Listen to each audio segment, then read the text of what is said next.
प्रथम चरण तो कलयुग का था। परमात्मा आए थे, सहस्री आए थे, सहस्री कबीर परमेश्वर चले गए थे मगर से। अब ये पिछली पीढ़ी है जो अब स्टार्ट हुई, इसमें कंप्लीट कोर्स है भक्ति का और निरसंशय है, कोई डाउट नहीं, सब प्रमाणित है।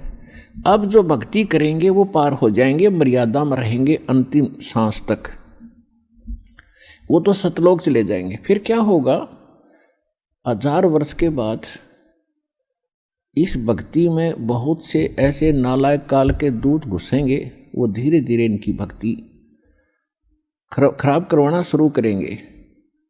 और उस समय जो सच भक्ति जितने समय वो कर चुके और उसके बाद मार्ग दिशा बदल ली, उनके साथ क्या बनेगी कि जैसे पुण्यात्माओं एक श्वास के मंत्र का जो इस दास से प्राप्त करके आप एक श्वास भी मंत्र का ले लेते हो सतनाम का,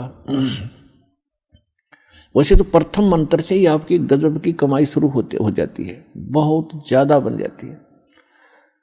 और यदि सतनाम का मंत्र भी आपने साल 2 साल 3 साल 4 वर्ष कर लिया और सारनाम ना भी मिला तो भी आपकी ढेर सारी कमाई बन जाती है। और फिर काल क्या करेगा, क्योंकि आपके पुण्य तो वो देगा, उसने तो ऊपर होटल बना रखे हैं, स्वर्ग महास्वर्ग में और ज़्यादा टैक्स है देता है वो आपसे, आपके पुण्यों से, कहीं 20%, 25%, कहीं पर 10%, ऐसे उसने अपने टैक्स लगा रखे। और जो खर्चा आप खाते हो वो अलग है, वो तो आपकी पूंजी से होगा, तो आपको स्वर्ग महास्वर्ग में रख देता है। और वहां आपके पुण्य आपके साथ होते हैं। जब महास्वर्ग के अंदर आपके पुण्य खत्म हुए उसके बाद स्वर्ग में ले आता है, नीचे एक अलग से एक स्वर्ग है, उस महास्वर्ग से अन्य जो कॉमन स्वर्ग है, उसमें भी जब आपके पुण्य खत्म हो जाते हैं फिर आपको पृथ्वी पर डाल देता है। तो वो पुण्यात्मा इतना समय वहाँ रहती हैं स्वर्ग में, महास्वर्ग में, फिर उनको सतयुग में प्रारंभ में जन्म देता है। इस भक्ति युग में की हुई भक्ति उनकी इतनी प्रबल हो जाती है कि फिर वो सतयुग में प्रथम जन्म लेते हैं। उनकी फिर भी इतनी भक्ति होती है क्योंकि सतयुग में लाखों वर्ष का जीवन होता है, एक का जीवन पूरा करते इतने युग, 1-2 जीवन में वो सतयुग पूरा हो जाता है। फिर त्रेता में आते हो आप वही हो जो पहले भक्ति लगे थे लेकिन आप फिसल गए, आप रिपट गए, विचलित हो गए किसी कारण से।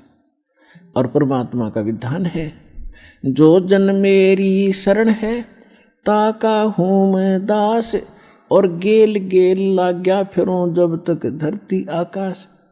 एक बार इस सच्चे नाम से आज कोई जुड़ जाएगा, आज उसने नाम ले लिया, कितना रोगी है और चाहे उसकी कल मृत्यु हो जा, नाम लेते भी हो जा, तो अभी परमात्मा अपने बही में लिख लेगा उस आत्मा को कि मेरी होगी भी। अपने आत्माओं हमने असंख्य जन्म बर्बाद कर दिए, असंख्य जन्म मनुष्य के खो चुके हो आप। ये पहला शरीर नहीं जागा जो आज आपका जाने वाला है, मान ले कभी भी। ये तो असंख्य बर्बाद हो लिए, तो कपड़े हैं, कुर्ते पजामे हैं, तो आपकी शरीर बॉडी ऊपर का, और इस नाम के लेते ही आपके कई सैकड़ों कुर्ते पजामे खूटियां व अलमारी में रख दिए जाते हैं। मनुष्य आज आपको नाम लेते ही और चाहे अगले पल मृत्यु हो जाती है। वैसे तो ऐसा नहीं होगा, जो सच्चे दिल से आते हैं उनको राहत मिलती है, उनका मनुष्य जीवन एक्सटेंड होता है, आयु भी बढ़ाता है परमात्मा। एक उदाहरण के लिए कहते हैं कि जो अविश्वास रूप में भी आकर नाम ले लिया, अब देखेंगे किसी के कहने से आते हैं रोगी बहुत से, तो कि देख लेते हैं एक बार चल कर, तो वो उनको भगवान वैसे उसको एक्सटेंड नहीं करेगा, उनका पता है कि इसको मैंने जीवन भी दे दिया, यू आगे फिर वो बकवाद करेगा। तो परमात्मा ने तो अपनी आत्मा देखनी है कि इसका उद्धार क्यों कर होगा, तो नाम लेते ही यदि उसकी मृत्यु भी होगी तो भी भगवान के अकाउंट में आ गया, और 10 महीना में फिर जन्म देकर उसको फिर बरवाड़ा बुला लेगा, वह शुरुआत होगी उसके जीवन की। तो यहाँ आने वाले व्यक्ति को हानि कति नहीं है, और कति ज्ञान सुनकर समर्पित हो आओगे तो आपकी कैंसर का बाप भी ठीक हो जा। भगवान किसे कहते हैं, वाह भाई वाह। यहां पर कम से कम लाखों भक्तों के कैंसर तक के रोग ठीक हो चुके, जिन्होंने समर्पित भाव से परमात्मा पर विश्वास करके नाम लिया और मर्यादा निभाई। क्योंकि दुखी आदमी मर्यादा खूब निभाता है, सुखी तक गड़बड़ कर देता है, समाज को गणा देखे, उसने तो अपनी जान दिखाई देती है, तो उस पर जल्दी राजी हो है भगवान, जल्दी प्रसन्न होता है, उसका जीवन भी बढ़ावेगा और उसको रोग से मुक्त भी करेगा। लेकिन करेगा अपने हिसाब से, उसकी नीत देख के कि आगे कहीं और गड़बड़ ना कर देगी।